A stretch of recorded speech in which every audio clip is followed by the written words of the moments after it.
Les couples lesbiens sont-ils plus violents que les couples hétérosexuels? Une idée reçue que je trouve très dangereuse qui circule un peu sur les relations entre femmes. On se dit que parce qu'il n'y a pas d'hommes, il n'y a pas de violence psychologique, physique. Et j'entends souvent aussi des femmes me dire ouais, ça y est, je vais devenir lesbienne parce que ce mec-là il m'a trompé, parce que ce mec-là il m'a violenté psychologiquement, parce qu'il m'a violenté physiquement. Donc je vais aller avec les femmes, comme ça moi je suis plus tranquille. Détrompez-vous. J'ai vécu 2 ans avec une personne pervers narcissique, trompeuse, manipulatrice. Nouvelle vidéo, nouvelle réalité. Ce que tu vas voir ici, c'est du brut et du concret. Alors c'est parti. Les couples lesbiens sont-ils plus violents que les couples hétérosexuels? Le grand combat actuellement des masculins, c'est d'essayer de faire croire que les couples lesbiens sont plus violents que les couples hétérosexuels, et ce en se basant sur certaines études, et notamment celle-ci, qu'on va analyser ensemble et débunker. Le premier chiffre qui est utilisé, c'est que 43,8% des femmes lesbiennes ont déclaré avoir subi violence physique, viol ou harcèlement de la part d'un partenaire intime, contre environ 35% des femmes hétérosexuelles. L'étude d'où sort ce chiffre, c'est celle-ci, et ce chiffre il est vrai, mais il est complètement sorti de son contexte. Déjà ici on nous dit que c'est une étude spécifique sur les violences dans les couples lesbiens, ce qui est faux puisque c'est une étude qui a étudié les violences sur les femmes bisexuelles, les femmes lesbiennes, les femmes hétérosexuelles, les hommes bisexuels, les hommes gays et les hommes hétérosexuels. Donc pas du tout une étude spécifique sur les lesbiennes. Ensuite, sur les 35 000 répondants à cette étude, il n'y a que 291 lesbiennes qui ont répondu. Voilà. C'est un chiffre qui est donc assez bas et qui ne peut pas être significatif à lui tout seul. Mais ce qui est le plus intéressant et ce qui n'est évidemment pas indiqué par les masculins quand ils citent ces chiffres-là et ces sources-là, c'est que cette étude, elle a des limites. Et les limites, elles sont écrites noir sur blanc par les chercheurs et les chercheuses de cette étude, et je vais vous les lire, je vais vous les donner. La première limite, c'est que cette étude ne prend pas en compte ce qu'on appelle les facteurs de confusion. C'est donc des facteurs qui vont avoir un impact, qui peuvent être, et on le sait, des facteurs qui vont aggraver le risque de violence dans les couples. La deuxième limite qui est pour moi la plus importante et qui évidemment démentit absolument tous les chiffres qui ont été donnés ici, c'est que cette étude ne prend pas en compte les éléments démographiques et de genre des personnes qui commettent les violences. Et c'est donc écrit noir sur blanc, de futures recherches devraient considérer les potentiels facteurs confusants et examiner les caractéristiques des perpétrateurs, donc de ceux qui perpétuent la violence, notamment le type et le sexe des gens qui commettent les violences. Donc cette étude ne permet pas de dire que ce sont des femmes qui ont fait subir de la violence aux personnes lesbiennes. La seule chose que cette étude permet de dire, c'est que les personnes bisexuelles, en priorité, et les personnes lesbiennes ont subi de la violence d'un ou d'une partenaire au cours de leur vie. Et on le sait, les personnes bi, mais également les personnes lesbiennes, ont pour la plupart déjà relationné avec des hommes. Et donc, la violence peut venir d'eux. La deuxième étude qui est nommée, c'est une revue systémique. Et donc, une revue, c'est juste le fait dans un seul article de regrouper toutes les connaissances et toutes les études qui ont été faites sur certains sujets. Donc, c'est pas une étude à elle-même et elle n'analyse pas ces études-là. Elle va juste dire, voilà, on sait ça. Et les chiffres qui sont donnés ici, donc 43,8% des femmes lesbiennes et 61,1% des femmes bisexuelles en termes de taux de violence, et bien ces chiffres-là sont en fait les chiffres de l'étude précédente qu'on vient de voir avant et qui du coup n'indique pas une violence entre personnes du même sexe. Et dernière étude mentionnée, c'est celle-ci, et c'est en réalité pas une étude, mais de nouveau une revue. Cette revue, il est indiqué qu'elle a pour but de mettre en avant les facteurs qui peuvent être associés à la violence dans les couples de même sexe. Et une des premières phrases qui est indiquée dans les limites de cette étude, c'est que cette étude est une méta-analyse et qu'aucune conclusion statistique ne peut en sortir. Donc on ne peut pas sortir des chiffres de cette étude. Toujours dans les limites de cette revue, il est indiqué à nouveau noir sur blanc que seulement très peu d'études ont spécifié le type de relations dans lesquelles ces violences sont apparues. Et donc c'est clairement indiqué qu'on ne peut pas faire de conclusion spécifique sur les violences dans les couples de même sexe grâce à ces études-là. La violence dans les couples lesbiens existe et c'est un sujet qui est hyper important à aborder, mais on ne peut pas actuellement dire ce genre de choses puisque c'est complètement faux. Encore une fois, les méthodes des masculins et de l'extrême droite, c'est de prendre des informations et des chiffres, de les sortir de leur contexte et de leur faire dire un petit peu ce qu'ils veulent et ce qui les arrange. Oui, les personnes bisexuelles et lesbiennes sont victimes de violences, mais on ne sait pas par qui elles sont victimes de violences, même si moi j'ai ma petite idée. Et finalement, on se rend compte que les hommes n'étaient pas le problème. En réalité, le problème, c'est bien les femmes modernes, puisque même entre elles, elles ne peuvent pas s'empêcher de se déchirer. Et oui, 291 personnes sont suffisantes pour faire l'objet d'une étude significative. Ce sont 291 personnes prises au hasard et comme par hasard, 43% de ces personnes, sur les 291, ont émis des violences conjugales entre lesbiennes, ce qui est près de la moitié. Et c'est énorme. Et le truc, c'est qu'elle est assez malhonnête, elle essaie de jouer sur les mots, en disant que l'étude ne prouve juste que ce sont des femmes lesbiennes qui ont subi des violences. Sauf que le truc, c'est qu'on parle de femmes lesbiennes avec qui ont subi des violences, de la part de leur conjoint. Sauf que si ces femmes sont lesbiennes, de qui ont-elles subi de la violence? Pas d'un chien, pas d'un chat, pas d'un poteau de corner, mais bien d'une autre femme lesbienne. Et ça, elle ne le dira jamais. Ah là là. Women. Conseil pour les hommes, en fait, les hommes n'y sont pour rien là-dessus. Toutes les propagandes féministes et misandres, et le reste, c'est du bullshit. L'ennemi de la femme, c'est la femme elle-même. On va parler d'un sujet. Une idée reçue que je trouve très dangereuse qui circule un peu sur les relations entre femmes. On se dit que parce qu'il n'y a pas d'homme, il n'y a pas de violence psychologique, physique. Et j'entends souvent aussi des femmes me dire « Ouais, ça y est, je vais devenir lesbienne parce que ce mec-là, il m'a trompé, parce que ce mec-là, il m'a violenté psychologiquement, parce qu'il m'a violenté physiquement. Donc, je vais aller avec les femmes, comme ça, au moins, je suis plus tranquille. » Détrompez-vous. Vraiment, je vous fais économiser du temps. Venez pas pour ces raisons-là parce que vous allez être vite surprise et dans le sens négatif du terme. Il y a énormément de violences qui circulent dans nos rapports entre femmes, dans nos relations entre femmes, quelles qu'elles soient. Beaucoup de violences psychologiques, physiques, des agressions, etc. Plein de choses comme ça qui sont perpétrées par n'importe quelle femme, ok? Parce que des fois, j'entends « Ouais, mais elle est femme, elle a le droit de me taper, etc. » Non, parce qu'avant d'être femme, c'est une femme. Et toi, avant d'être masque, tu es une femme aussi. On est dans un rapport égalitaire, ok? Et même quand t'es avec un homme, hein, t'es dans un rapport égalitaire. Mais entre femmes, on est dans un rapport égalitaire. C'est pas parce qu'elle performe dans sa féminité, qu'elle a plus le droit d'être violente envers toi. Parce que du coup, tu vois sa féminité comme plus fragile. Je sais pas ce qui se passe dans les têtes de chacune, mais on est entre femmes. La conclusion, faut que vous rentrez dans votre tête. On est entre femmes. Aucune violence psychologique ou physique n'est légitime entre femmes, ok? Je tiens à dire que je veux pas faire culpabiliser les personnes qui sont restées dans ces relations-là. On peut pas refaire le passé. Le passé, il n'existe plus. C'est surtout que si t'es dans une relation comme ça, cette vidéo, elle a pour but de te réveiller parce que des fois, on n'a pas d'entourage, etc. Ou notre entourage, il a des relations aussi toxiques. Donc, bon courage. Personne pour te dire ce qui se passe. Si t'as envie de rentrer dans des relations, il faut que tu captes ces signaux. Déjà, si elle commence à grave mal te parler, dans le sens où elle t'insulte, etc., ça dégage. Parce qu'en fait, le pouvoir des mots, c'est trop important. Dis-moi comment elle te parle, je te dirai comment elle te traite et comment elle t'estime. Quand on aime une fille, on lui parle avec douceur. Ou même, des fois, on a une façon de parler. Des fois, il y a des meufs, elles sont dures. Mais elles ont cette manière de te parler, pas te rabaisser et t'humilier. D'accord? Ça dégage. Si ça veut t'humilier, te rabaisser, c'est en fait, elle instaure une brèche. Il faut savoir que les gens ont besoin de limites. Hein.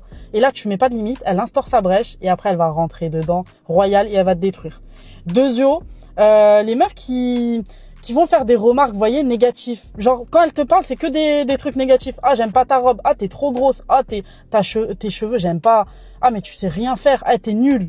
Ça dégage parce que comme je vous dis, c'est des perverses. Elles vont rentrer après petit à petit dans votre cerveau, elles vont vous détruire votre confiance en soi, votre estime de soi, et puis elles vont vous écraser. Et puis après, elles vont vous quitter pour une autre, pour refaire le même schéma, etc. C'est des patterns. Ensuite, la petite giflounette pour rigoler. Non mais c'est juste pour rigoler, ça va. Il n'y a pas de rigolade. Tu fais ça, c'est fini. Et oui, tout à l'heure, on a vu le rap. Et maintenant, voilà la réalité. Et elle le dit elle-même. Entre elles, les femmes sont violentes. Beaucoup plus que dans les couples hétéros, contrairement à ce que l'ancienne intervenante a essayé de nous faire croire. C'est la jungle. C'est des duels Palkia contre Dialga. Sauf que là, ce ne sont pas des Pokémon, mais des vraies personnes. Donc elles ne se lancent pas des boules de feu, mais des patates de forain, des griffures de tigre à dents de sabre et des morsures de chacal. Et ça ne finit pas avec des petites égratignures, mais ça peut même finir en bain de sang. Donc oui, voilà la vérité. Les femmes entre elles sont violentes. Et là, je viens seulement de parler des violences physiques. Il y a aussi les violences psychologiques et verbales. Et là-dessus, elles ne sont pas en reste. Conseil pour les hommes, si jamais on vous dit que les hommes sont violents et qui frappent les femmes et tutti quanti, parlez-leur des femmes lesbiennes. Et là, ils n'auront plus rien à dire. J'ai vécu 2 ans avec une personne pervers narcissique, trompeuse, manipulatrice. Et il y a un truc que je comprends pas à la fin de la relation. Je suis sûre que vous allez vous reconnaître en fait dans cette histoire. En fait, je comprends pas pourquoi quand les relations sont finies, y a des ex qui restent abonnés aux potes des ex. Genre, enfin, c'est trop bizarre. Par exemple, mon ex est encore abonné à des potes à moi, dont des meilleurs potes à moi. Et genre, ça laisse à la base de story amis proches, nan. En fait, moi, je comprends pas. Je comprends pas les trucs comme ça. Comment tu peux laisser les potes de ton ex dans les stories amis proches? Je crois vraiment que mes potes en ont quelque chose à foutre, en fait. À part être sur des bases où on va cracher sur ta gueule, et c'est même pas moi parce que je demande de ne pas les voir, je ne comprends pas. Puis il y a aussi un autre truc que je comprends pas, c'est les potes qui restent abonnés à ton ex. Genre pourquoi il y a des potes à moi qui sont encore abonnés à mon ex et qui cautionnent le fait d'être encore dans les stories amis proches de mon ex, de voir en gros toute la vie de mon ex. Chose dont je ne veux pas savoir, je me contrefous de voir la vie de mon ex, ce qu'elle fait, genre rien à foutre. Mais c'est des choses que je ne comprends pas. Genre, t'as vu le calvaire que cette personne a fait à ton ami et tu restes abonné à cette personne, je ne comprends pas. Et puis tu as des gens comme moi qui ont juste subi cette putain de relation et qui se désabonnent directement des amis de l'ex en fait finalement. Quand je me suis séparée, j'ai bloqué tous les amis de mon ex. Je les ai supprimés de partout, j'ai supprimé leurs numéros, supprimé leurs réseaux sociaux, je ne veux rien savoir d'eux, je ne veux rien savoir de ce qu'ils feront demain, je m'en fous. Pour moi, en fait, des deux parties, c'est de la curiosité mal placée. Vraiment, c'est hyper toxique. Parce que genre mes amis à moi qui restent abonnés à mon ex sont des personnes qui ne l'apprécient pas, qui l'ont vu, qui ont vu l'état dont elle m'a mis, ce que j'ai vécu. Forcément, ils vont voir une story d'elle, ils vont lui cracher dessus. Ils vont lui cracher dessus. Mais les deux sont conscients du truc en plus, c'est ça le pire. Parce que c'est pareil, mes potes vont mettre une story avec moi et tout, comme mon ex reste abonné à mes amis, et ben elle va faire quoi? Elle va aussi cracher. Elle va aussi cracher. C'est de la curiosité mal placée, c'est toxique. Moi, personnellement, j'ai décidé la paix. Je me suis désabonnée de tout le monde. Je ne veux rien savoir de cette personne. Je ne veux pas qu'on m'en parle. Et basta, en fait. Et je vous jure que la vie est mieux comme ça, en fait. Quand tu t'en fous des gens, genre, ça va, c'est les potes de ton ex, tu les cales pas. C'est mes potes, tu les cales pas. Voilà, pour moi, c'est comme ça, genre. Les potes de ton ex doivent rester les potes de ton ex. Mes potes doivent rester mes potes. D'autant plus quand c'est une relation toxique. Parce qu'il peut y avoir des relations qui se terminent bien, des relations qui ont été saines, avec qui les amis de l'autre sont devenus potes avec l'ex et tout. Certes. Moi, ce n'était pas le cas. Même pendant ma relation, mes amis détestaient mon ex. Genre, ils détestaient mon ex. Mais il y en a qui restent abonnés. Voilà. Donc je ne comprends pas. Je ne comprends pas. Enfin bref, moi personnellement, je m'en contrefous. Mais c'est un débat, pour moi, avec ma copine par exemple, on en parle. Et genre, on comprend pas. On comprend pas parce que nous, on n'est pas comme ça. On ne réagit pas de façon toxique. Parce que pour nous, c'est hyper toxique de faire ça. C'est très enfantin, très gamin.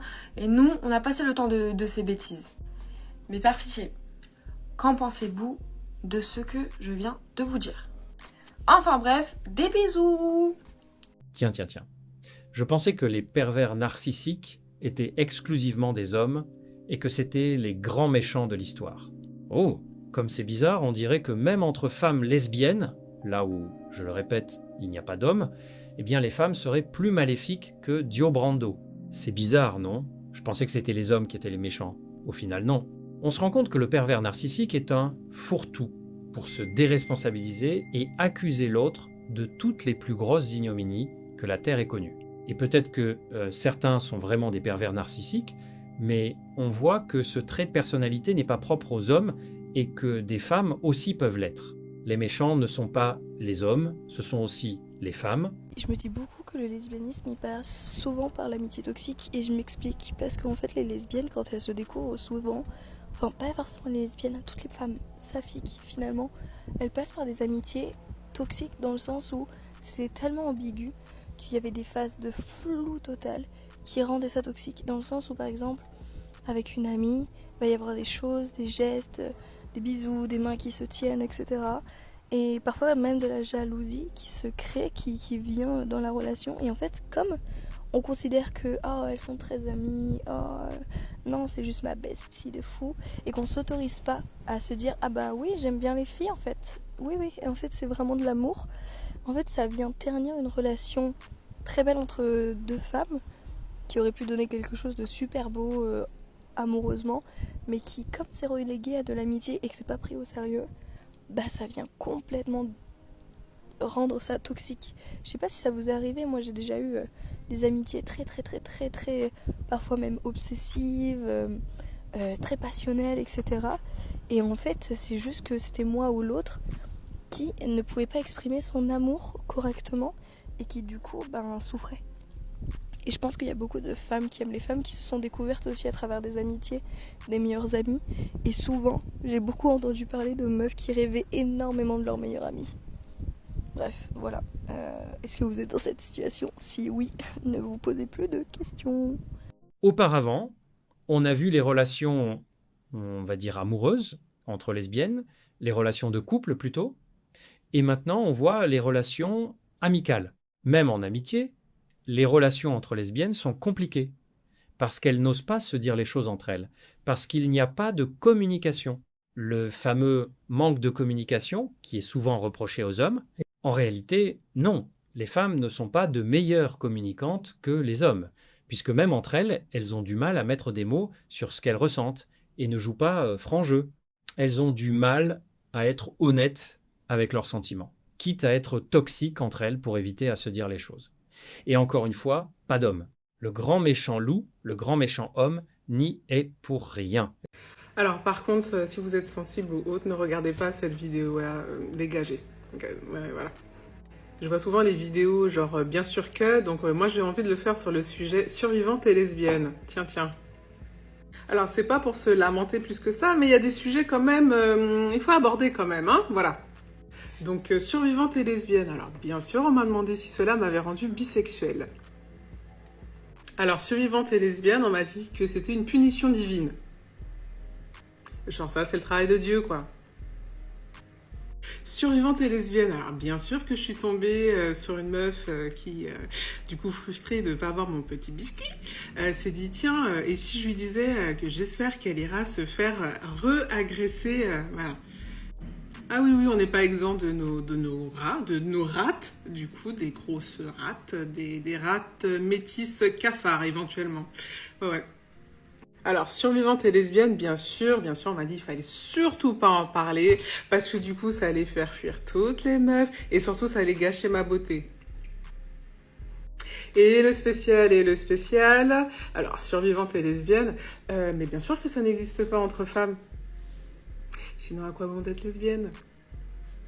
Et pour les personnes à qui c'est arrivé, écoute, on te croit et n'oublie jamais à quel point tu es importante.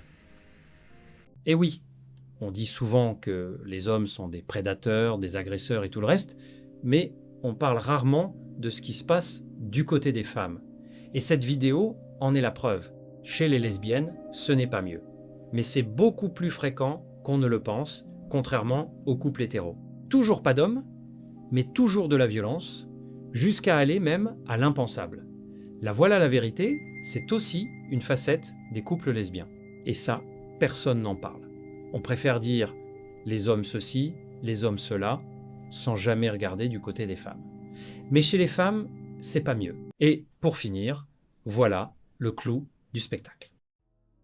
En tout cas, juste un petit rappel, le consentement entre femmes, c'est très important. Dernièrement, j'ai été à une soirée avec majoritairement de femmes. La grande majorité, c'était des femmes. Et en fait, j'ai remarqué des comportements qui n'étaient pas du tout appropriés à mon sens, en tout cas sur ma personne. Donc là, j'étais pas bien. Et en fait, quand je marche dans la foule là pour sortir, il y a une nana qui vient et qui m'attrape la fesse. C'est même pas on me touche parce que du coup je sais pas moi je suis en train de danser, après je m'ambiance avec une go, elle me touche et tout, là pas de souci, voilà, dans la mesure du raisonnable, pas de souci. Là je marche, tu m'attrapes la fesse, après je sors là de la foule, deux meufs qui viennent m'attaquer comme ça, mais en fait elles sont venues m'attaquer en plus à deux, c'est quoi le délire? non, et en fait ça me fait mal au cœur parce que moi avec les meufs je suis très chill et je me dis en fait avec certaines meufs il faut les recaler comme on recale des mecs. Et c'est pas normal.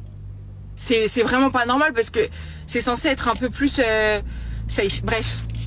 J'avais vraiment besoin de me...